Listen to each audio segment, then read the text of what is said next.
ಪ್ರತಿ ಕನಸು ನನಸಲ್ಲ, ಪ್ರತಿ ಮನಸ್ಸು ಸೊಗಸಲ್ಲ, ಪ್ರತಿ ಗೂಡು ಸೊಬಗಲ್ಲ. ನಾ ತಿಳಿದ ಪ್ರತಿ ಮಾತು ನಂದಲ್ಲ, ನನ್ನೆದೆಯ ಹಾಡು ನನ್ನದಲ್ಲ, ನನ್ನೊಳಗಿನ ಮಿಡಿತ ನಂದಲ್ಲ.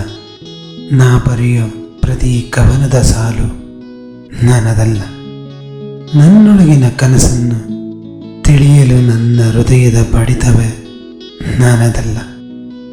ಪ್ರೀತಿ ಎಂಬ ಪದವನ್ನು ತಿಳಿದ ಕ್ಷಣದಿಂದ ನನ್ನದೇನು ನಂದಲ್ಲ. ಹಾಗಾದರೆ ನನ್ನದೇನು? ನನಗೆ ಗೊತ್ತಿಲ್ಲ.